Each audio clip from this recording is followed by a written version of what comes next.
Hello, everyone. My name is Rob Murray. Alongside me, my good friend Aidan Rupert, and welcome to the 20th episode of the WCHC Sports Podcast, where we discuss the latest news and updates from around the sports world.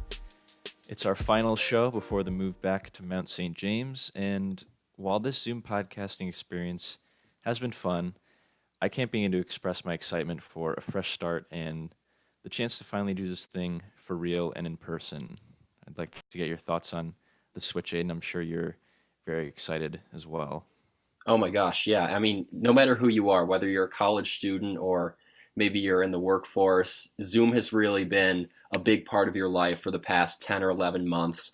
And obviously, we can't quite break free of those shackles now, or frankly, anytime soon. I think it's something that may be ingrained in our culture for quite some time, seeing as we've realized that there's sort of this digital sphere that we can take advantage of, where in the past meetings were deemed necessary.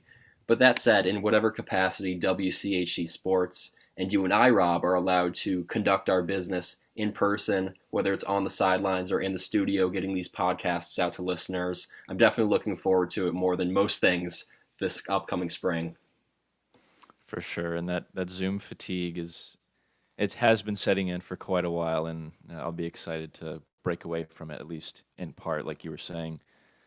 But without further ado, we'll start off the show by recapping the divisional round of the NFL playoffs and look ahead to my personal favorite day in sports, NFL Championship Sunday.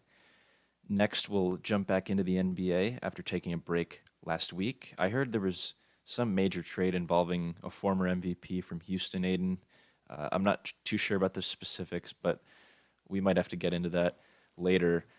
And finally, we'll recap the week in Holy Cross athletics as men's and women's basketball was back in action and men's and women's hockey re-entered the fray, specifically the men's team, for the first time in about 3 to 4 weeks. But before we begin, your weekly reminder that WCHC Sports 88.1 FM has got you covered on Holy Cross athletics. So please be sure to subscribe to our YouTube page and give us a follow on Instagram at WCHC_sports.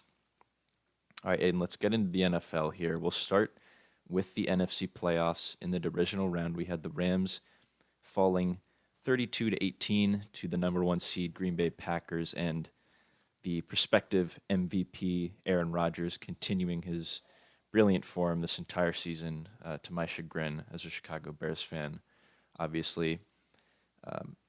This game was no different from the way he's played all year. He had 296 yards passing, 3 total touchdowns on 23 of 36 passing. He connected early and often with his main man, Davante Adams. And while Jared Goff and Cam Akers were solid for the Rams, and their offense, I think, surprisingly showed some signs of life despite the injuries they were battling all week. Their defense, their real strength all season, struggled the entire contest. The Packers scored on 6 of their 8 drives and accumulated nearly 500 yards of total offense, which against a top 2 defense in the Los Angeles Rams is really unheard of.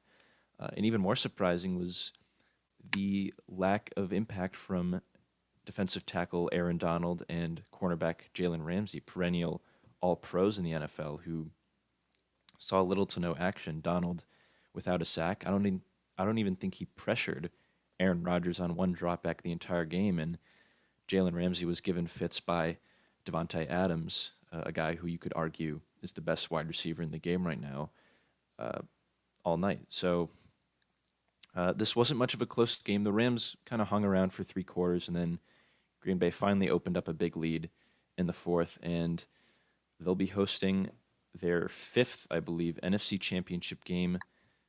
Going to their 5th NFC Championship game under Aaron Rodgers. They'll be hosting their 1st, which is a bit surprising. So that means Rodgers obviously has been a road warrior in these situations, but he'll get to play host to Tom Brady and the Buccaneers. But all in all, impressive from the Packers, kind of what we expected to see out of them, given how they've played all season. And they sit 1 game from the Super Bowl, a place they haven't made since 2010 when they won it, with Aaron Rodgers being the Super Bowl MVP. Yeah, Rob, you know the Cheeseheads are absolutely losing their minds right now, just one game away. Not too bad a season either for the LA Rams, but sort of this matchup with Green Bay, it shows you just how quickly the narrative can shift on a team. I remember just a couple weeks ago when we were forecasting or predicting our picks for LA versus Seattle. It was all about what is LA going to do with their offense, especially if Jared Goff wasn't going to be able to suit up. And it turns out he was in this one against Green Bay, albeit maybe not 100%. But it was their defense at the end of the day that wasn't able to do too much of anything. I'm no NFL diehard. I will say that Aaron Donald is one of the defensive players in the NFL I do follow more closely ever since my good friend Angelo, with whom I produced a rap song, name dropped him in one of his verses. I really have been keeping an eye on Aaron Donald and his sack count throughout the months and seasons. But definitely a weak showing. And, I don't think we were expecting anything crazy out of this one. I think that we knew clearly Green Bay was the superior team. But you're right. Aaron Rodgers, he has been a road warrior throughout his career. And, he's really just showing us something. And he's doing so in the midst of a year in which everyone was forecasting before the season, is this going to be his last? I remember back in May or so, the Packers actually decided to draft a QB, and he was sort of outspoken and saying, I'm not sure if it's going to be possible to finish my career here, just accepting the reality that he was on the tail end of things. But then after an MVP caliber season, we're seeing absolutely no reason for Aaron Rodgers to even be thinking about retirement at this point, as he and the Green Bay Packers are full steam ahead. Absolutely. And you make a great point about kind of the scrutiny surrounding their 2020 draft class because, I was kind of first and foremost saying that going back to that time, how poor I thought their draft strategy was. Sure, you know, the last time the Green Bay Packers drafted a QB behind a Hall of Fame quarterback was when they drafted Aaron Rodgers and put him behind Brett Favre. And obviously that didn't turn out too bad for the Cheeseheads, as you put it. But it was a bit odd considering there were so many other needs that Green Bay had and that they could have addressed in the first round. Linebacker was one, receiver was another to complement Devontae Adams, but instead they decided to go quarterback in round one and running back in round two, which was a position I thought they also had a pretty good hold on coming into this season. But their pick, A.J. Dillon, coming out of BC, who I remember all too well from my first Holy Cross football experience when they visited Boston College in our freshman year, and he ran all over the Crusaders, unfortunately. But he seems to be the running back of the future for them. And I think drafting a quarterback was almost the best thing the Packers could have done in a weird way because Rodgers has played with this fire that I don't think we've seen inside of him the last few years. He had a bit of a stagnant offense. He kind of powdered around the locker room the past few seasons, being that he didn't get what he wanted. But this is a reinvigorated Rodgers who looks like he wants to go all in this season, and his play is certainly doing all the talking. But enough about Green Bay. I'm sure we'll get to them next weekend, assuming they beat the Buccaneers. But we'll see what happens there. And speaking of the Bucs, they defeated the New Orleans Saints last Sunday, 30-20 on the road, en route to Tom Brady's first NFC Championship appearance, and I think it's 14th championship appearance overall. He's trying to go to his 10th Super Bowl, which is, an unfathomable statistic. You only see that in the likes of LeBron James in the NBA, that kind of streak. But against the Saints, Brady was solid. He wasn't anything spectacular, but he led a balanced offensive attack for Tampa with 200 passing yards and 3 total touchdowns, and worked pretty well with the strong running back tandem of Ronald Jones and Leonard Fournette, who combined for 30 carries and 125 yards of their own. The Bucs were clean. They were methodical. They took a lot of time off the clock each drive down the field, and down the stretch they were particularly efficient, which it matters most this time of year. No turnovers all game, and their last 3 drives ending in a touchdown, field goal, and touchdown. 17 points, which was more than enough to down Drew Brees and the New Orleans Saints, who sadly were quite slow and unimaginative behind Drew Brees. He looked frail, he looked old, he looked slow, and it really broke my heart because he's going to go down as one of the greatest QBs to ever play the game. But this past Sunday, he was by far from his best. Just 7 yards per completion, which is a really poor mark. Only 134 yards of passing offense, which speaks to his lack of arm strength and ability to push it down the field at this age. And 3 interceptions, including two in the last two drives of the fourth quarter. So 4 turnovers overall for the Saints. Another playoff exit for their fans, the fourth one in the last 4 years. Really, really painful for their fan base. And Drew Brees, considering the connection he's had with them and all he's done for that city, aside from football, his role in, kind of rebuilding after Hurricane Katrina, just being a really strong voice in that community and being a great philanthropist for the people in it. And of course, his on-field pedigree speaks for itself. First all-time in passing yards, second all-time in passing touchdowns behind Tom Brady, second in career game-winning drives. The list can go on and on for all the things that he's done. And there's no doubt we'll see him in Canton, Ohio in the Hall of Fame one day, but it's a tough end. As much as we love to see Hall of Fame players get the send-off they deserve, Peyton Manning as one of them. I'm sure you could find plenty of NBA equivalents, Aidan, but this was rather unceremonious for Drew Brees. He looked the worst he's really been his whole career, and it's a little disheartening to see a guy who's had such a great impact on the game go out so quietly to a guy like Tom Brady, who doesn't seem to be slowing down at age 43. Well, absolutely, Rob. I think that among the players that we as fans of the games would perhaps most like to see riding off into the sunset, maybe with another Super Bowl MVP under their belt, would be Drew Brees. I can't think of too many players that are more deserving. Especially, a majority of us would perhaps also like to see him do so after going through Tom Brady to get there. And we didn't necessarily think that was going to be the case going into this one. It was in many ways a toss-up between Tampa Bay and New Orleans, especially after New Orleans, to their credit, started 2-0 against Brady throughout the regular season. But Drew Brees, it's worth putting out there, Rob. We were just offered some insight today, according to many reports, from his wife, Brittany, actually, who really outlines the extent of the injuries that piled up for Drew Brees in what is likely to be his final NFL season. He suffered not only 11 rib fractures and a punctured lung, but perhaps most significantly toward his play as a quarterback is that he played through most of the season with a torn rotator cuff as well. That's something we didn't learn up until today, and I'm sure people have speculated. You mentioned just right off the top, he didn't look to be himself, and I'm sure there's some combination of age and injury involved in that. But once again, just players we would love to see riding off into the sunset in a more positive sense. Drew Brees is right up there. Fortunately, we did see a really great sportsmanlike moment post game between Tom Brady, Drew Brees, and their respective children. We saw Brady throwing one into the end zone for Brees' children. You probably saw the clips of that. But, other than that, there's not too much to say. Obviously, an illustrious career for Drew Brees, but the better all-time QB, Tom Brady, he got the best of him in this one.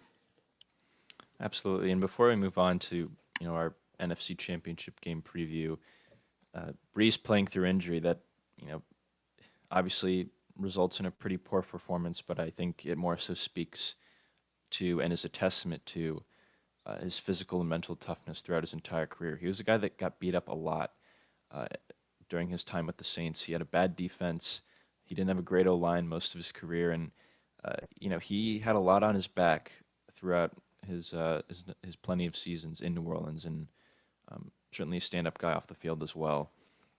So, all the respect to Drew Brees. I'm sure we'll see him in the broadcast booth in no time. I think he signed a deal with NBC Sports this year, actually, to call Sunday Night Football. So we'll probably see him with Mike Tirico down the line on Sunday nights. But for now, this one's going to sting, and all the love to Drew Brees and his family.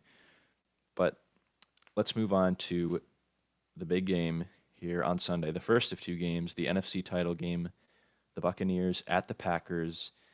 Aidan, Brady versus Rodgers, a trip to the Super Bowl on the line. I'm not sure if you could ask for much else. at a time like this in pandemic sports, no less. Tom Brady holds a 2-1 advantage in this matchup with Aaron Rodgers. Of course, the most recent matchup coming this season, where Tampa Bay defeated Green Bay at home 38-10. But of course, Aidan, this is not the same Green Bay team we saw. They looked heavily pressured all game. They were inefficient on offense. That is not the trend we saw for the rest of the season. And for Tampa Bay, winning 3 straight road games en route to the Super Bowl is a very tall task, according to the history, albeit against a better team, we think, in Green Bay that is also more well rested, getting the bye 2 weeks prior. Just a little nugget for you here. Since the wildcard system began in 1970, we've had only 10 wildcard teams having advanced all the way to the Super Bowl, and only 4 of those wildcard teams, the 1985 New England Patriots, the 2005 Pittsburgh Steelers, the 2007 New York Giants, and the 2010 Green Bay Packers with Aaron Rodgers, have won 3 games on the road to make it to the Super Bowl.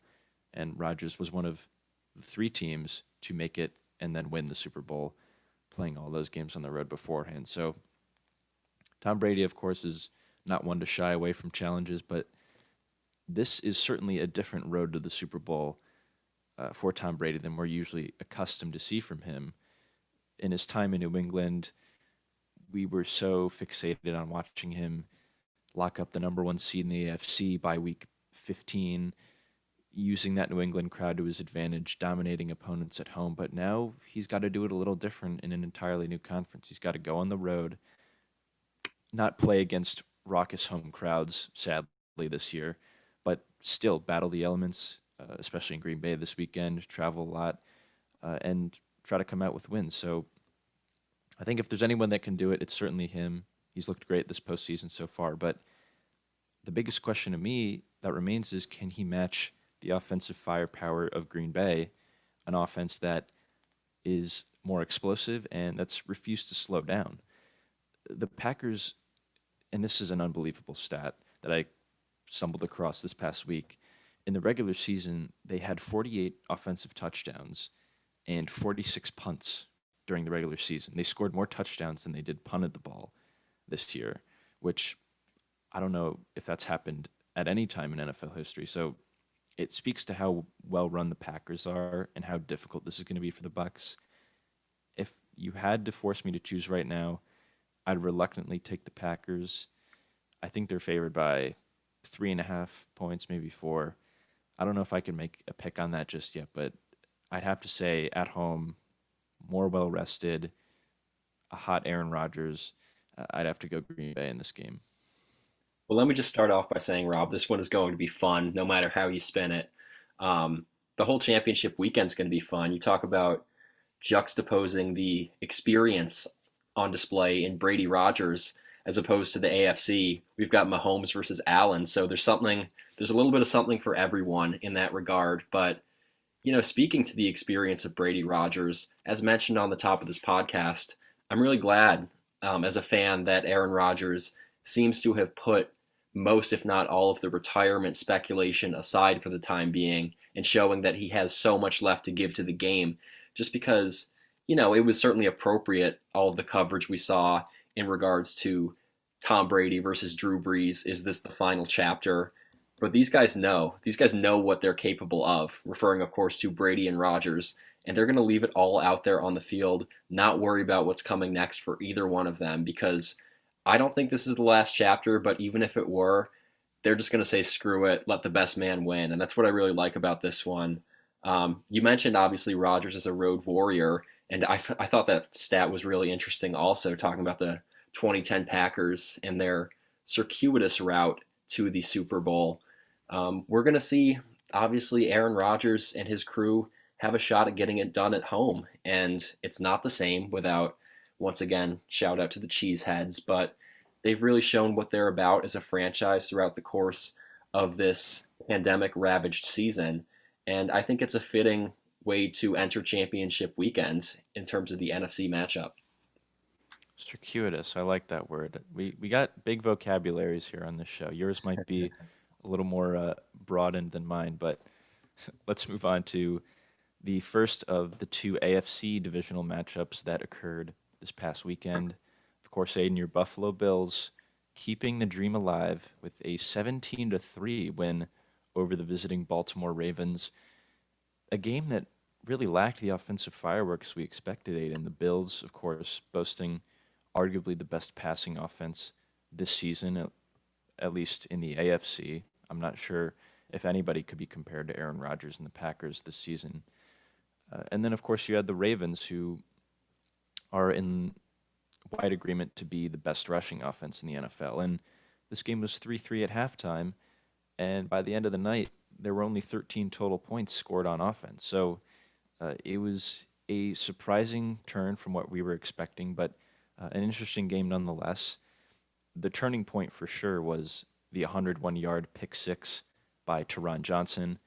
That put the Bills up for good, and Lamar Jackson ended up getting injured on the following drive and did not return, which kind of killed any hope the Ravens had left. So that leaves us with the Buffalo Bills sitting just one game from the Super Bowl, a place they haven't been since 1993. Of course, that game was the last of their 4 Super Bowl appearances, none of them ending in a title, sadly. But listen, 2020 and sadly 2021 so far has been a time where the unexpected is the normal. And if there's any team that can emerge out of, the pandemic football season as a champion, albeit one we did not expect, it's Buffalo. I think Cleveland was hovering around there for a while, but their loss puts them out of the question. So I'll ask once again this week, Aiden, what does it mean for Bills Mafia? What's kind of the vibe in Western New York right now? Is it more nervousness? Is it more excitement? I mean, you guys haven't been here in 25 years. What's the feeling as to how the Bills can pull this off against the Chiefs this weekend? Well, first of all, let me just start out by saying, sort of to encapsulate the attitude and the mood of much of Western New York right now. Dick's Sporting Goods retailers, you may have seen the now viral post. They've begun selling folding tables alongside Bills merchandise in their stores, which I find only fitting. Obviously, those familiar with Bills Mafia know what a Bills fan can do to a perfectly fine and good folding table. But it's big time. The 25 years, obviously, you and I weren't even around back then. And frankly, Buffalo, they have such a loyal fan base that I sort of just feel for those fans who have been right there with the team all those 25 years. It's sort of their moment of redemption, so to speak, being one game away from the Super Bowl. We all know the stories of what happened with Buffalo in their several Super Bowl appearances back 25 to 28 years ago. But, just getting back to the game itself against the Ravens, as you mentioned, Rob, it lacked the offensive fireworks that really we came to expect from the best passing and best rushing team in football. But it was also interesting in watching the first half of that game. So basically, I was watching the game on NBC, and the broadcasters, I honestly, I want to give them credit. I forget who was on the call, but basically, I'm watching the game on NBC, and it was a windy evening, to say the least, in Buffalo. That much we saw with the all-pro kicker for the Ravens. He missed a couple of field goals there in the first half. He missed from 41 and then 46 in the second quarter, hitting the right upright on both attempts. And I remember they were grilling their sideline reporter, who in the second half was insisting, no, guys, the wind has died down. It's not that bad anymore. And then the cameras, they pan over to the flags atop the Bills Stadium, and they're like, you sure? It looks really windy in there. So that's just sort of a side story to what was otherwise a great evening for the Buffalo Bills. But yeah, there's not too much more to say about this game. Obviously, the fact that Lamar Jackson unfortunately had to sit out starting in that third quarter, that sort of quashed things for the Ravens more or less, even if they did have one shot down the stretch in the fourth. The pick six was amazing. It was kind of funny. There wasn't a great camera angle on it at the time, so half of Western New York was thinking, oh, shoot, that's a touchdown. And then all of a sudden we have what I want to say, Rob, was the it may have been the longest playoff return off an interception in NFL history, or maybe it was tied for that record, but they brought up a stat along those lines on the broadcast. So credit the Buffalo defense for getting things done. Credit, the powers that be for maybe sending some wind to the way of Bills Mafia, but looking forward to it as a Western New Yorker, and sort of a sad end to the season for the Ravens, who had picked up so much momentum themselves. Absolutely. They were arguably one of the hottest teams coming into the postseason, but I'd like to shed a little spotlight on Bills Mafia aside from their table crushing ways, and more so towards their generosity. They donated to Lamar Jackson's charity Blessings in a Backpack, which is devoted to ending child hunger, particularly in the school system. After, of course, their victory over the Ravens and learning that Jackson had been injured in that game, and of course didn't return. And this generosity is sort of something they've made a habit of over the past few years, donating to opposing quarterbacks or opposing players, rather, charities. And I think it's a very noble thing to do. If all you watched was ESPN or any other type of media, you'd just see Bills fans, chugging beers, jumping on flaming tables, screaming, just having a good time. But there's a much gentler side to them, and I think it's a really beautiful thing that they've done, especially in this year and all that's happened. So credit to the Bills Mafia for pledging money to great causes, and I'm certainly rooting for them in this AFC Championship game against the Kansas City Chiefs, who defeated the Cleveland Browns in their divisional game 22-17. Personally, what I thought was the most entertaining game of the weekend, at least in the second half. The Chiefs were firmly in control, up 19-3 at half, before Patrick Mahomes went down and did not return with concussion symptoms. And that's where things got really crazy, Aidan. Matt Moore, an 11-year NFL veteran, came in relief, and it was a roller coaster ride from then on out. Moore, of course, made starts with the Carolina Panthers and Miami Dolphins for a number of years before coming to Kansas City, throwing a career 49 touchdowns, 39 picks, a 60% career completion percentage, and an 82.8 career passer rating. So, of course, nothing special, kind of the pedestrian numbers you would expect out of a backup quarterback. But as things turns out, Matt Moore's middle name is Showtime because he closed out that game in style, particularly with about a minute and a half remaining. He scrambled for 13 yards on a broken play on 3rd and 14 after a big sack from Cleveland to set up a 4th and inches with the game on the line. And Andy Reid, in all his wisdom, decides to go for it on essentially, on their own 48, so essentially at midfield, electing to throw past Tyreek Hill, which was caught, getting the Chiefs the first down and ending the game. And failure on that play, Aidan, would have given Cleveland over a minute and a half to work with on half a field to drive down and score the game-winning touchdown. So a tipped pass, a deflection, a dropped pass, an inaccurate pass, a sack, whatever you want to make the situation, that could have been disaster for Kansas City, and we could be talking about the Bills and the Browns in the AFC Championship game, two franchises looking to end decades of pain en route to the Super Bowl. So I think even without Mahomes, the Chiefs proved they are, in fact, a Super Bowl team. They have that championship gene that we've talked about time and time again in this podcast, like we saw with the Warriors, like we saw with the Patriots. When things just don't seem to be going their way, great championship teams find a way to win, and that's certainly what the Chiefs did this past Sunday, and they're hosting the AFC Championship game once again. Yeah, Robin, of course, a great season for the Cleveland Browns, breaking out of that slump that you mentioned. I think that Bills-Browns, it would have been simultaneously the most attractive and least attractive game from the perspective of the league in terms of how this season has gone. It would have had sort of this ironic twist to it, and yet two fan bases that are so very loyal, it definitely would have generated a lot of buzz. But, all credit and all due respect to Matt Showtime Moore, as you mentioned, but I really do hope that we don't see too much of Showtime out on the field against the Bills in the AFC Championship. As mentioned, this has the potential to be an Allen versus Mahomes matchup, and that's what the fans really they want to see more than anything. Um, one thing I will say about it, obviously, the Chiefs, coming off of last season and their success, they've really yet to experience any kind of a Super Bowl hangover, so to speak, from a year ago. And that's what we see so often from top teams. Everyone knows how difficult it is to repeat in any sport or even be at that spot of repeating. And they were the dominant team throughout much of the regular season. So as a Bills fan, you almost sort of wonder, are they due for any kind of lapse whatsoever?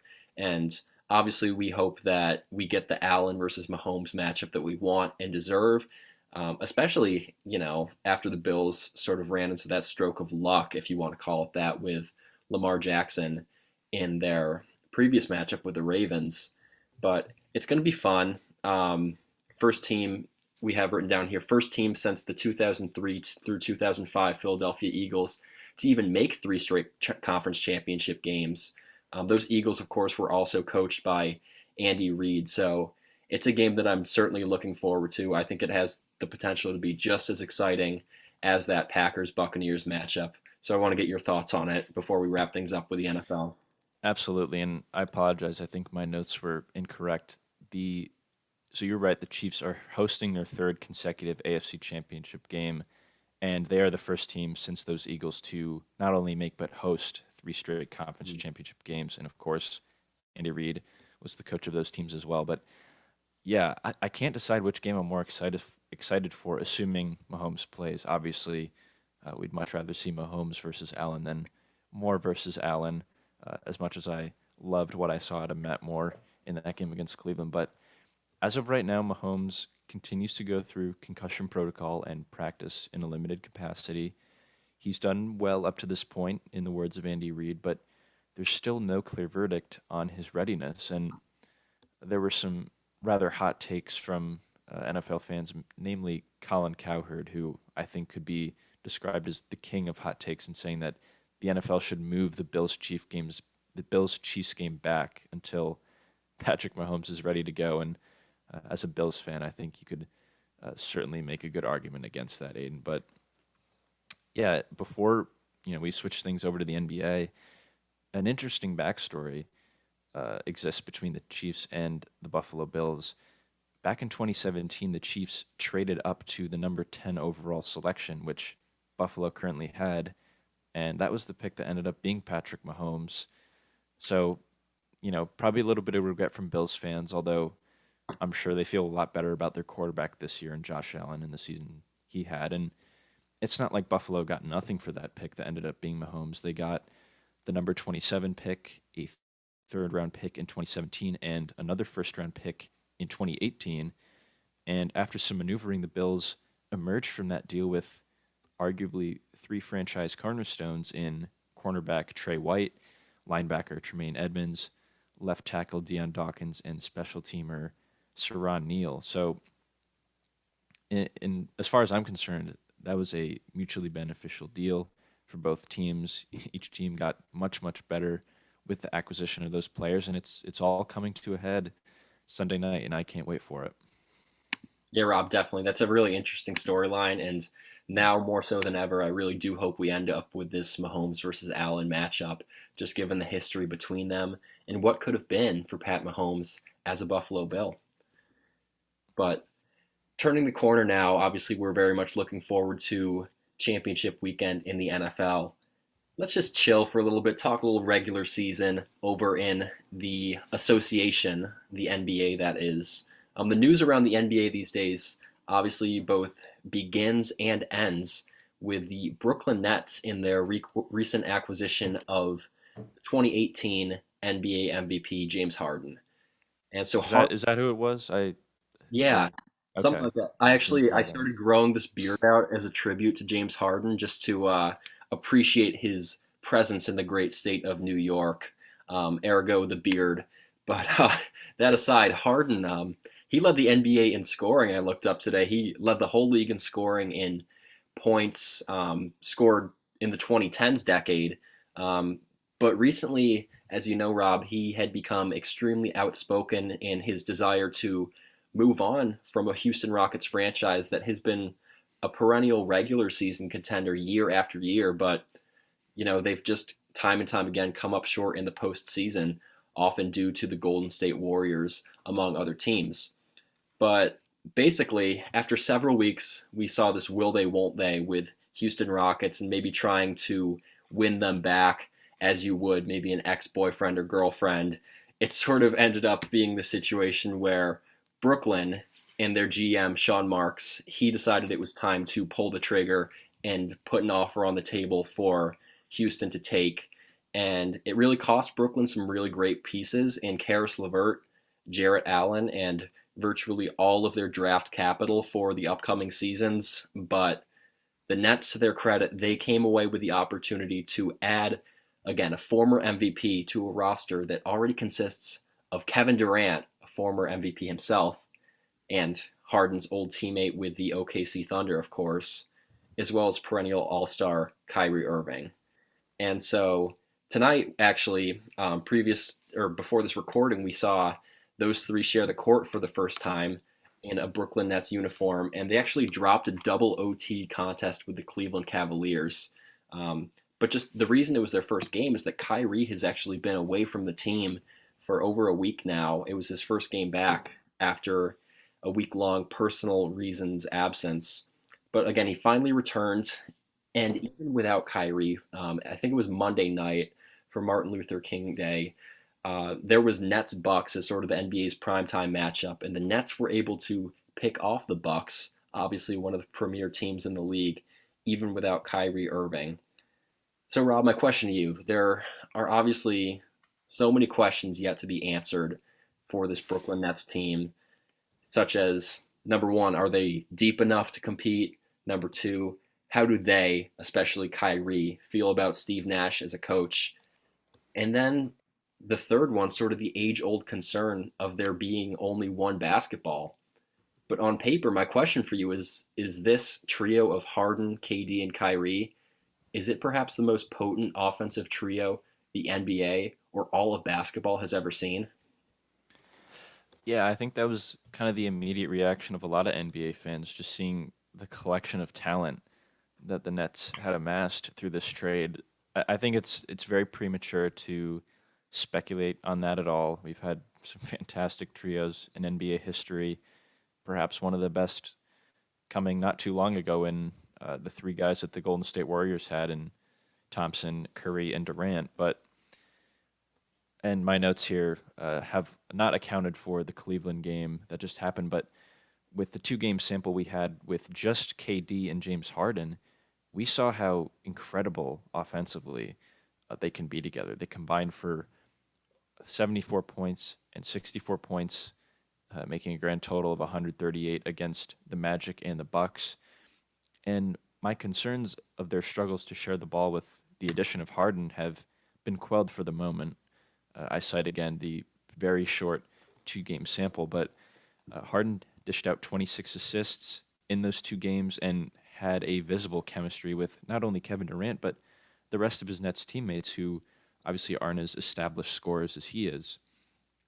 Of course, you still need to add in Kyrie Irving, a six-time All-Star and brilliant scoring point guard, into the mix, like you mentioned. But he had 33 points tonight with the big three in the lineup, and all signs point to the Nets being, I think, the favorite in the East. I don't really see anything so far out of teams like the Bucs or the Celtics or the Sixers that would indicate that they are a better, more talented team at this moment in time. I think I still have a big problem with the Nets and their defense. It was a major issue before the Harden trade and has arguably gotten worse since, given that they traded their best shot blocker and best defender in Jarrett Allen. Obviously, key pieces like Karis LeVert were dealt in the mix, and prayers up to Karis LeVert too. I know there was some news surrounding him. Hopefully, all is well with the very talented guard from Michigan. But all that being said, the Nets are going to have to beat teams in shootouts almost every night, it seems. And that fact points to the Lakers still being the favorite in my eyes, given how strong they are defensively, how much they improved over the offseason, and how potent they are still offensively with, I think, is still the best duo in the league um, from a chemistry standpoint in LeBron and Anthony Davis. And they're super deep as well. Like I mentioned before, getting Harrell in the offseason, getting Dennis Schroeder, kind of dishing some older guys in favor of new blood. And yeah, the Lakers had a tough loss against the Warriors a few nights ago with Steph hitting a big shot down the stretch. But I think LA is as well positioned as anyone to win it all again. Yeah, I would definitely, to your point, Rob, I would give it some time with Brooklyn. And it's tough to say that when you have a player like James Harden, who's shown us in the past that he can go apparently weeks on end, although that may be an exaggeration, without picking up a basketball and then come back with 40 points and a triple double. But it is going to take some time. And I think that they may have some gaps that they need to fill. Obviously, after trading away several players for James Harden, they have some open roster spots, and I think it's worth keeping an eye, especially on the buyout market. I mentioned once again they have virtually no draft capital to trade away, but they have some room to maneuver with their salary situation on the buyout market or in free agency. But I definitely I do see them putting together an offer maybe for another center to make things easier on DeAndre Jordan, who's now 32 years old and he's playing some good basketball, but it's tough to put all of that on him. Even as Jeff Green and even Kevin Durant have put some minutes forth at the five for some smaller lineups for the Brooklyn Nets. I think that, yeah, definitely patience is going to be key for Brooklyn. Not every night is going to be like the game we just saw where Colin Sexton scored 42 points in a 147-135 victory. So shout out to Colin Sexton on that one. But I'm with you. They should be right near the top of the Eastern Conference. Do you have any thoughts on, their depth? Is this something that they can address in the coming weeks or months? Yeah, at first I thought the depth was going to be a huge issue, and they sacrificed so much of their not only their depth but their future to get James Harden. I have a good friend who is a Brooklyn Nets fan, and not a recently converted Nets fan. For all you wondering, he's been there since the team came to Brooklyn in 2013. But yeah, he felt like once this trade happened, it was that old Boston Celtics trade with KG and Paul Pierce all over again, which of course put the Celtics in a great position to draft Jason Tatum and Jalen Brown and the guys that you see on the court now, and put the Nets in a real hole for 4 to 5 years. But in terms of the depth, after thinking about it a little more, I think the growing philosophy with the Nets and the NBA at large is you only need around 7 to 8 guys to fill out your postseason rotation, not the regular season. Um, I think you'll see the big stars rest more than usual just in preparation for that. And you might see the Nets fall to like a 2 or 3 seed if that's the case. But looking at a team in the past like the Toronto Raptors, who only used about 6 or 7 guys throughout the postseason, even with a lack of depth, the Nets can boast easily one of the best starting fives in basketball and really coast on the high end talent that they've brought in. You think about those Raptors teams, it was, and let me know if I'm missing anyone. You had Kawhi, Van Vliet, Spicy P, Pascal Siakam, Gasol, Ibaka, Lowry, and Danny there might Green. have Danny Green, Yeah. right? So that's 7 right there, and they were able to take down the Warriors, albeit without Durant, but they took down Giannis as well. They had a really strong postseason. I'm sure their guys were exhausted by the end of it, but it ended in a title nonetheless. So if you look at Brooklyn's main 7, you got Durant, Harden, Kyrie, and then it definitely starts to fall off after that. But with those 3 kind of manning the core, my concerns about their depth are still there, but they're not as great as they were once the trade was made. After kind of thinking about it for a little bit, I'm a little less worried about it. Yeah, Rob, everyone also likes to use the phrase or the term that they mortgage their future. And I think that's perhaps less true now than it was several years ago when you talk about what many call the era of player empowerment and just how often players jump from team to team. you may be sacrificing a lot of your ability to maneuver in upcoming drafts and scout young talent. But think about the fact that the Brooklyn Nets, they were able to recruit Kevin Durant and Kyrie Irving to come play basketball for them in the same offseason as a 7 or 8 seed in the Eastern Conference. So they may be down if this doesn't work out immediately with James Harden, but they're certainly not going to be out for very long.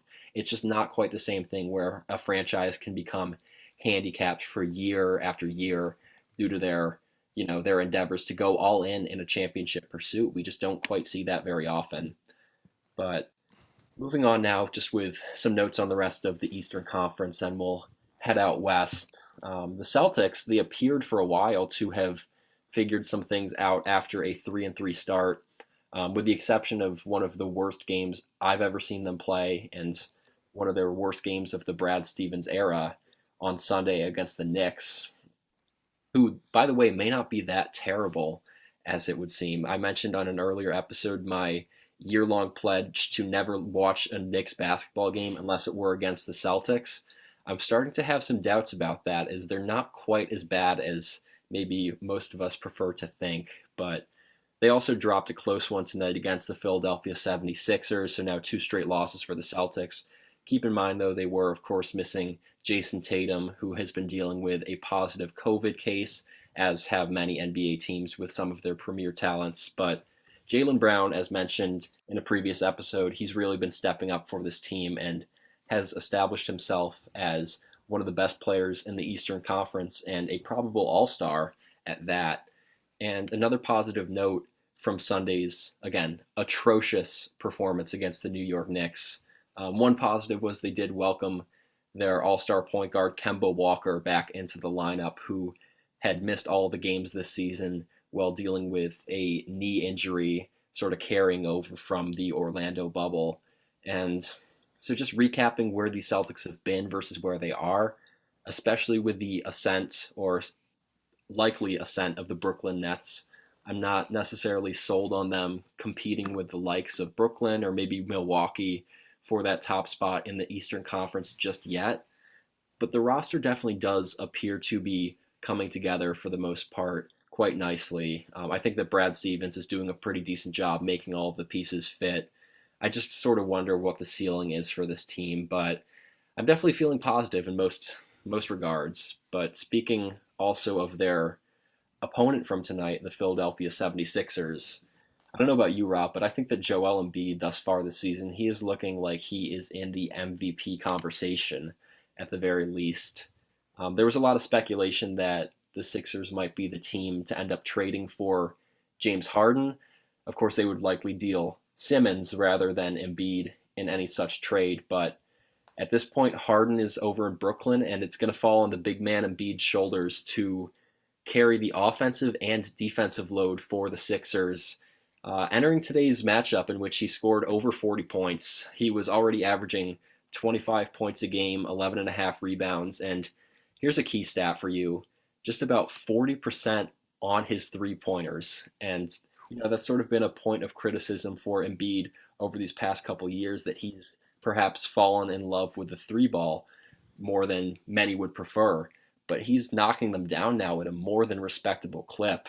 And he's also doing so while spearheading the Sixers defense. He's averaging a block and a half, nearly a steal and a half per game too. And I don't know, it turns out maybe the process might not be finished after all. Yeah, I love that. I love that, Aidan. Yeah, we were talking about the Sixers a few weeks ago about how they were at the top of the Eastern Conference, playing great defense, and nothing's really changed from then on. They're still at the top of the East, 10-3 in their conference, 8-1 at home, and you said it best. Embiid's playing like an early favorite for the Most Valuable Player award, and I think all it might have taken for Philly to kind of play up to expectations is to have tempered expectations this season, if that makes any sense. I think they had so much attention and hype surrounding them over the last 3 or 4 years, just with their meteoric rise and how terrible they were before they got Embiid and Simmons, and how quickly they kind of vaulted into that conversation of a potential Eastern Conference champion and some early postseason exits may have been enough to right the ship, along with the recent addition of Doc Rivers in lieu of Brett Brown. So, yeah, I think it's not a good time to be a Philly sports fan right now. Although actually that might not be the case. You got the Flyers playing well, the Sixers are playing well, the Eagles. Plenty can be said about them and all the dysfunction and struggles they've been going through. But yeah, the process seems to be alive and well. I would be remiss to not bring up the Bulls since we were talking about the Eastern Conference. I'm starting to get a little more satisfied with how they've been playing as of late. They're showing signs of life and competitiveness, which was not in excess last season. But they're still struggling to close out games. Defense and holding leads remain the issue that Billy Donovan needs to correct if Chicago wants to sniff out the postseason this year. They had a recent 4-game losing streak coming by a combined 11 points. I'm pretty sure they held decent leads in all of those games. And they've been able to right the ship with a 2-game win streak against the Mavs and Rockets to bounce back to a pedestrian 6-8 on the season, just a half a game out of that 10th spot. Of course, the NBA instituting a 9 and 10th seed in the postseason this year. But yeah, I think the Bulls are slowly growing. They have some pains to work through, like any young team. But the fact that we're close to 500, I guess at this point, close to 20% ish through the season, I'm not feeling so bad about them. Yeah, I think that's a fair assessment. In all regards, Rob, we talked a little bit before the season tipped off about the potential for rookie Patrick Williams to be an impact player right away, and he's definitely impressed me. There was a recent early season poll or speculation as to the rookie of the year race, and I think that he slotted in third behind LaMelo Ball and Tyrese Halliburton of the Sacramento Kings. I forget if that was the NBA itself or maybe Bleacher Report that put out those speculations, but he's been putting together some pretty good numbers, and he's been doing so well, often defending one of the better wings on the opposing team. So between what we've seen from Patrick Williams, Lauri Markkanen finally starting to show us what he's about when he's healthy, and then Zach LaVine, he's going to do Zach LaVine things. I'm interested to see whether or not their front office makes the decision to embrace the full rebuild and maybe see what's out there for him as trade bait. But nonetheless, he's been impressive so far this season. And the Bulls, what can I say? They're watchable. It's sort of the same thing where I thought they were going to be maybe in the same boat as the New York Knicks of the world, harsh as that may sound, just not being, frankly, a watchable team. But they have impressed in that regard early on this season. Absolutely, and I love that you brought up Patrick Williams because I think a lot of Bulls fans were a bit surprised and even a little disappointed by the pick, given other talent that was on the board. But he's filled in very nicely. He's logged starter minutes pretty much the entire season, and he seems like a bit of a do-it-all kind of guy. Plays good defense, spaces the floor, can get to the rim. I'm excited to see what he turns into. He's like what a Jonathan Isaac was supposed to be before Isaac ran into all these injuries in his time in Orlando. But Yeah. definitely we'll keep an eye on Patrick Williams and the rest of the Chicago crew. Moving on to the Western Conference, though, as you mentioned in talking about the Brooklyn Nets and where their season could end up, I think that the Lakers are definitely still looking like the team to beat in the Western Conference, if not the entire NBA, and really no surprise there. Although, as you mentioned several minutes ago, Steph Curry and the Warriors were able to pull off something of an upset against them just a couple of nights ago. But other than that, the reigning champs have really looked to be even deeper than they were a year ago when they won the championship. You mentioned Dennis Schroeder. I think that he's standing out right now as one of the best offseason acquisitions across the entire league. And, you know, we say this all the time, but LeBron is doing LeBron things, and Anthony Davis, he's not so far behind himself. And I've actually, fortunately, been able to catch some of their games recently after not watching them much the first few weeks. And just what I'm seeing out there is a difference in demeanor. To me, Rob, they're starting to look like a team that just won a championship in terms of their swagger out there on the court. And they're doing so in spite of all the new pieces they've added to this roster between Schroeder, Wes Matthews, Gasol, Montrezl Harrell, just to name a few. Yeah, when you're a champion, it shows. And I think the guys who are coming in to that Lakers team understand what's at stake this season. Of course, repeating is no small task. And walking into the locker room with guys like Anthony Davis and LeBron James there to greet you, I think it's pretty easy for the new young guys to buy into what the Lakers are doing, and that's another championship push. Definitely. And just to fly through the rest of the West, because I know we want to get on to a little bit of Holy Cross basketball and hockey while we still have a chance. The Jazz and the Clippers, they are right behind the Lakers in the standings, having won 6 straight and 4 straight, respectively. The Spurs all of a sudden are starting to look good again. I will say for the first time, I'm saying that with a tone of surprise in my voice, but credit to Popovich and the Spurs organization. Meanwhile, the Blazers, they are running into some more terrible luck with injuries. We see that Yusuf Nurkic, he's going to be out about 8 weeks with a wrist, and I think the timeline for CJ McCollum, former Patriot League player, I think he's about 3 weeks out with a foot sprain. Meanwhile, we see on the more positive side of things, the unicorn, Kristaps Porzingis, suiting up for the Mavericks for the first time this season. This Mavs team, however, prior to tonight, they were on a 3-game losing streak. They're struggling to put forth any kind of consistency out there on the court. Rob, that was just sort of flying through some Western Conference teams. Anything you want to add on, anybody across the NBA before we move on to the college game, just what you've been seeing? I know probably you've had to watch at least a little NBA to fill your weeknights over January break. Yeah, I've been able to catch a few games. Obviously, I mentioned that Lakers Warriors finish was pretty exciting to see. I've caught a few Bulls games here and there. But on a less serious note, I know this has been going around social media a lot. What is going on with James Harden and just the pregame pics we're seeing of him? Like, it looked like he was in like a sumo suit basically in his time in Houston. And then all of a sudden, once he gets to Brooklyn, it looked like he slimmed down 40 pounds. There were people making jokes that he ran from Houston to Brooklyn once he heard about the trade. But last night we see another rather large James Harden in a pregame warm-up jersey with the Nets. I really don't understand what is going on with him. If he has some rare shape-shifting ability that we're not aware of, along with his incredible ability to score the ball, do you have any insight as to what's happening with James Harden? So James Harden, to my knowledge, he is either a transformer, or B, essentially carries most, if not all, of his weight in water weight.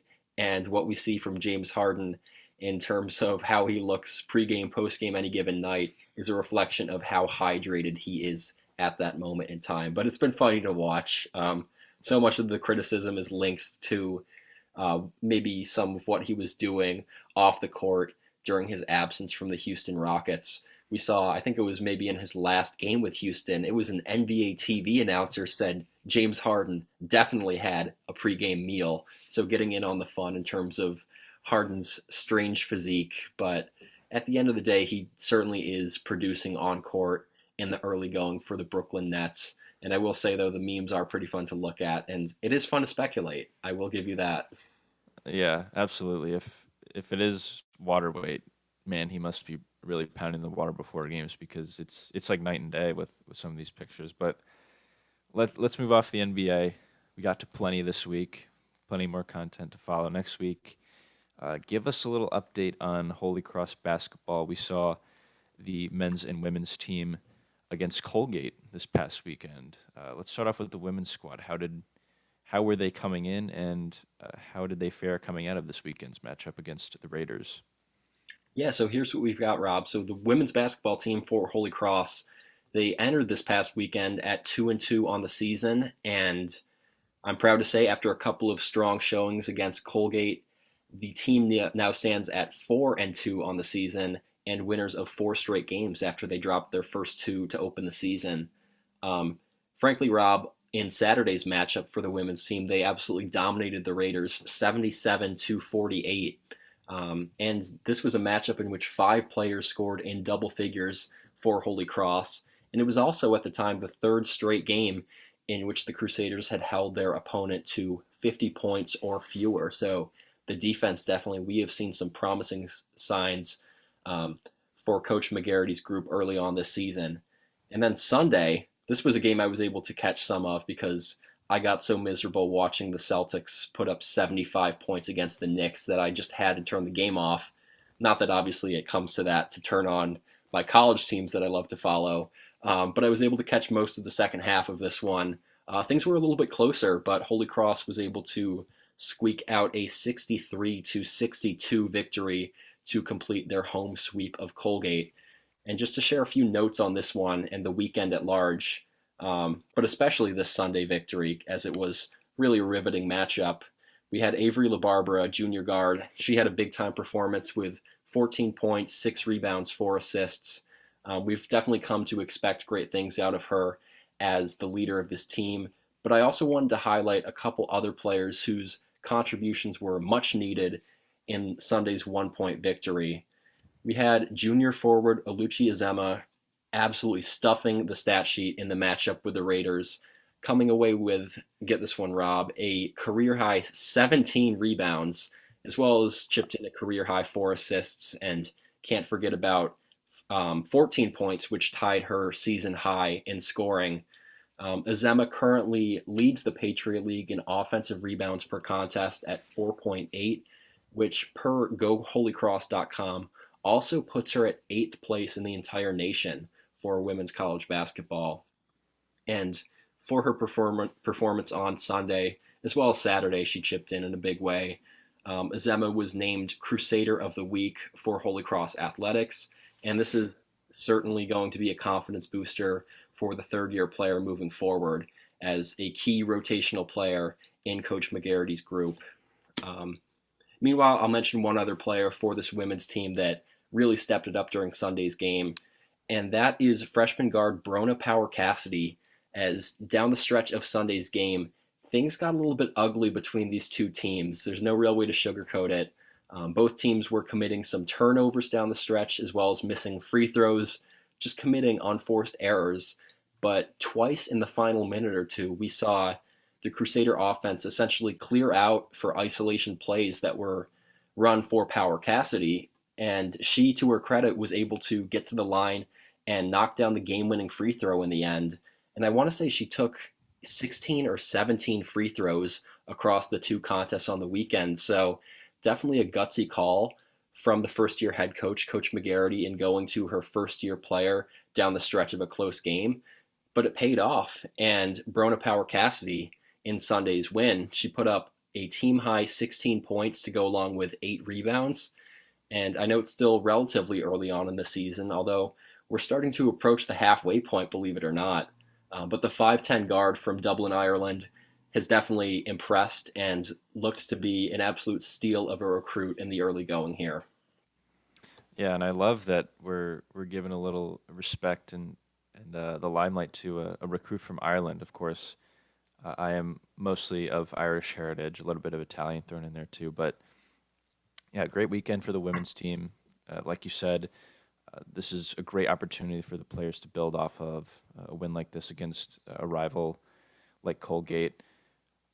And the men's team happened to travel to Colgate and host Colgate this past weekend too. Unfortunately, to a lesser degree of success. Tell me how the men's team fared against the Raiders, Aidan. Yeah, so the Patriot League, they shifted their scheduling around a little bit. So it was actually the women hosting Colgate for the weekend, where the men were in Hamilton, New York for a night or so.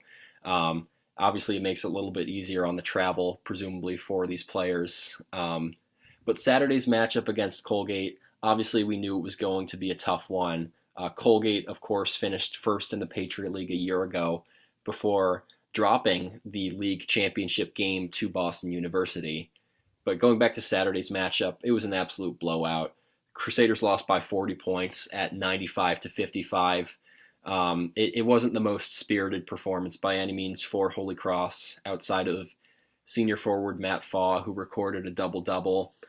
Just one thing, I don't want to dwell on this game for too long, just because, you never want to take too much out of a 40-point loss. you'd rather just move forward and go on with your day. But one interesting fact that the Colgate broadcasters, who were broadcasting through ESPN Plus, they brought up the fact that during the Brett Nelson era of Holy Cross men's basketball, the Crusaders are now 0-12 in games played on Saturdays, again, during the Brett Nelson coaching regime. And so Saturdays are for the boys, Rob, but clearly not for Brett Nelson's boys in purple.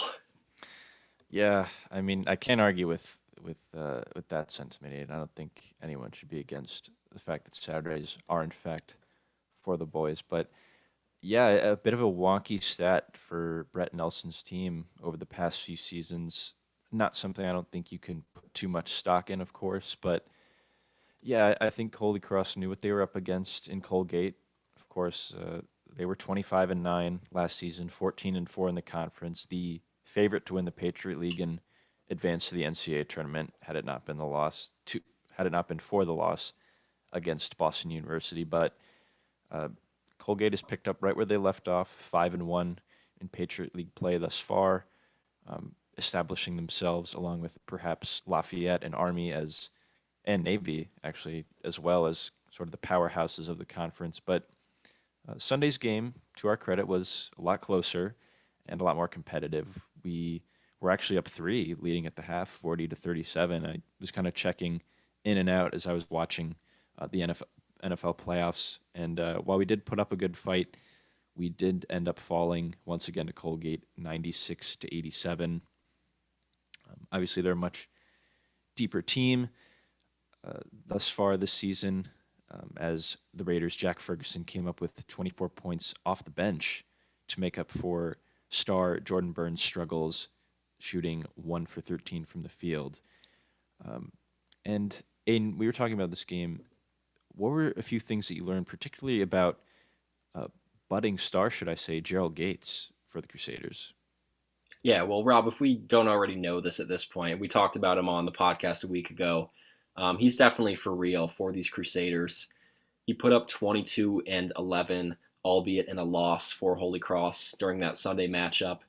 This included, though, 10 of 13 shooting from the free throw line. And that kind of goes to show you that he's really one of the only options on this team capable of creating his own shot. We saw him time and time again in the low post, mid post, and there was a point sort of towards the middle to the end of the second half where he realized it had to be him attacking the defense and going at things. And unfortunately, at that point, it was perhaps too little too late, as there was not much they could do to cool off the hot shooting of the Raiders and get themselves back in the game. But standing at just 6'6", I've been more than impressed with him as a small ball 5, as great as Matt Faw has been this season. He's still just absolutely able to move defenders out of the way, and he's shown me some really impressive footwork as well. I picked up on this in the Colgate game. He is the type of player that referees absolutely hate to officiate at this level. He had a couple travels called against him that, frankly, I didn't agree with whatsoever, and that's just by nature of how advanced his footwork is. I'm not saying it's NBA level by any stretch, but it's something that definitely we don't see a whole lot of in the Patriot League. And so it's really impressive for a player coming out of the Southland Conference as a transfer, just showing us how it works down there in the South. Being able to bring some of that to Patriot League play has been a welcome development for Holy Cross, and hopefully we'll look to keep Gerald Gates involved in the offense moving forward. My second note, just takeaways from this weekend against Colgate. Matt Faw has just improved so much as a basketball player during his tenure at Holy Cross. Last season, Rob, he actually led the entire Patriot League in blocked shots. I remember just all of a sudden this emergence of Matt Faw on the defensive end about halfway through the season, where all of a sudden he was just blocking shots left and right. And I'm not sure if it's something a coach said to him or a teammate said to him, but he started blocking shots and turning things away like former Crusader Jahiva Floyd, who won a Defensive Player of the Year or two in the Patriot League. But getting back to Faw, I think we're really starting to see just how much he's come into his own as an offensive player. It's something I wish maybe I had appreciated just a little bit sooner, but in Sunday's game, he had 20 points in 20 minutes, He unfortunately had to go to the bench with some foul trouble down the stretch, but during this game, Rob, he showed off some post hooks that not many players in the Patriot League or even across most of basketball can make. And he can do it with both hands too. And just one last note on Matt Faw. I remember watching him under former Crusaders coach Bill Carmody. I remember catching games before I had even committed to my studies at Holy Cross back when I was in high school scouting things out. And I remember he was sort of the scapegoat for some of those Crusader teams. He was on a really, really short leash, and he was the guy that Carmody sort of went at when things weren't going well for Holy Cross. And of course, that was by nature of him being a first year player, obviously still having to learn the ropes and be on that short leash. But, I've been impressed. I wasn't always confident that he would be able to come into his own as much as he has, but he's emerged as a leader of this team on both ends. And hopefully it's going to translate to some wins for Holy Cross moving forward. Absolutely. And, you said it best about Faw, a stalwart on the defensive side of the ball for much of his time at Holy Cross, blocking 41 shots last year. I'm sure he picked up a thing or two from Jehiva Floyd uh, during his time there when their careers overlapped. But yeah, he's really made an impact on the offensive side of the ball. He's averaging close to 14 points a game, shooting 75% from the stripe, knocking down some threes along the way. So he's really been a spark on that Holy Cross offense that they've needed in the onset to start the season. And Rob, before we get things over to the men's and women's hockey side of thing, I will give one quick shout out to Colgate. Just the fact that they have this sustained greatness as an organization or as a collegiate program, it's really just a testament to their coaching, their players, everything that goes into it. A year ago, they had players such as Will Raymond, as well as Ivanauskas, a former, I want to say, Patriot League Player of the Year, who obviously graduated from that program from their front court, and they were able to just sort of insert new guys, and they're getting it done. I mentioned on last week's podcast just how much of a fan of Jordan Burns I am, but I sort of was going into this matchup with them from Holy Cross's perspective as if you can stop Burns, you can stop the Raider offense, and I just couldn't have been more wrong. That's not to say he didn't get guys involved despite his 1 of 13 outing on Sunday, but it's really just an impressive team top to bottom. Had to give him that shout out just because my dad, he played collegiate ball at Colgate. I know that he was probably laughing watching Holy Cross lose by 40 to them on Saturday. But really, it's a great organization, and it was a good weekend of basketball nonetheless. Yeah, I mean, basketball's a team game, and no matter how much we'd like to believe it, one guy can't win it all for a team on any given night. You got to have multiple contributors, and even when a guy like Burns doesn't have the night he'd like to, his teammates step up. Burns still attracts guys on the offensive side of the ball, gets his teammates involved, and they showed up this weekend, unfortunately, for the Crusaders. Yeah, and so for next up for Holy Cross basketball, it is Lehigh University this coming weekend as the 4-2 women's team will travel to Bethlehem, Pennsylvania for 2 matchups with the Mountain Hawks, whereas the 2-4 men's team, they will stay home at the Hart Center and play host to Lehigh on Saturday and Sunday. So obviously, stay tuned for those matchups. You can catch those games on ESPN Plus if you're lucky enough to have that subscription. But Rob, all plugs for ESPN Plus aside, walk me through hockey for Holy Cross, because I'm not going to lie, I've been watching the basketball games, but between some postponements and cancellations, I haven't been doing my best, and I virtually forgot that hockey was a sport at Holy Cross. And I know you follow hockey across the board a little bit more rigorously than I do. So just tell me what's going on with the program, how are we doing, and what's coming up next for Holy Cross. Yeah, I think this is the first time we've covered hockey, Aidan, since the end of the NHL playoffs, where we sadly saw our Dallas Stars fall to the eventual champion Tampa Bay Lightning. But yeah, the men's team was back in action this past Sunday, hosting the number 20th ranked in the country, American International College. In their first game, since their December 22nd and 23rd back to back against another top 20 team at the time, the number 16 ranked Quinnipiac hockey team. The Crusaders fell 1-0 in that game against American International.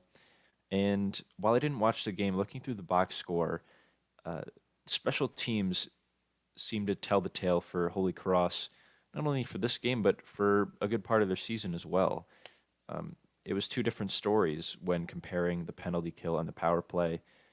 Holy Cross was 7 for 7 on the penalty kill, stopping 16 shots, moving up their mark on the penalty kill to an 87.8% success rate this season, which is an extremely impressive mark, being down on the man advantage on defense. And part of such a great performance so far has come at the hands of junior goaltender Eric Gordon, who stopped 29 of 30 shots in the losing effort against AIC.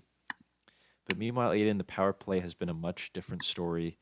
The Crusaders going 0 for 8 and generating just 3 shots on those 8 power play opportunities, resulting in just a 13.2% success rate on the man advantage this season, a number they would surely like to change. But as of right now, they sit 4-5 overall, 3-2 in conference play on the season, which is good for 7th in the Patriot League out of the 11 teams in the ACA, or the Atlantic Conference, or I think it's something Atlantic. I'm blanking on the name. I'm sorry, but um, meanwhile, other opponents in that conference have played as much as 15 games this season. Robert Morris, the top-ranked team, being one of them. So Holy Cross, they'll have their work cut out for them over the next month or so, playing 15 games and catching up to the rest of the field. And they'll go up against the likes of Air Force, Army, Sacred Heart, Bentley, and another 2-game series against American International College to wrap up the season in early March. But the women's hockey team, meanwhile, has been playing pretty consistently since the start of their season, way back on November 20th. And they sit at 3-10 on the season, which puts them in 8th place in the Women's Hockey East. It's been a rough go so far for them, but it's also come at the hands of some pretty stiff competition, including 3 contests against number 9 ranked Providence and Holy Cross's most 2 recent losses coming at the hands of number 8th ranked Boston College, one of those games being a very close 2-3 loss in Chestnut Hill this past Friday.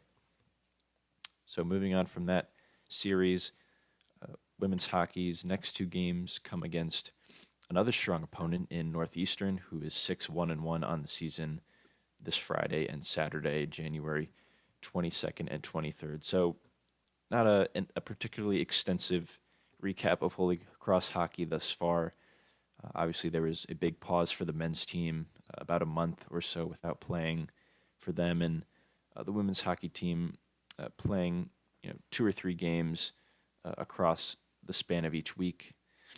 So not a whole lot of action to cover for them, but they are going through with their seasons, and of course we wish them the best of luck. Yeah, Rob, once again, I didn't catch any of the games. I'm not going to pretend that I did. I will say, though, even though I said I'm sort of done with the promotions and advertisements, Holy Cross women's hockey now 2-5 at the Hart Center. Men's team 3-3 at the Hart Center. So they have a lot of upcoming home events. And the best way that you as a Crusader fan can support them right now is by joining the Cutout Crew. Friday is the last day to join the Cutout Crew for men's and women's basketball games or men's and women's hockey games played at the Hart Center. So if you have not yet purchased your cardboard cutout of yourself, your pet, Dr. Anthony Fauci, etc., although I think they already have like 6 Faucis on hand, obviously be sure to do so by this Friday at the latest.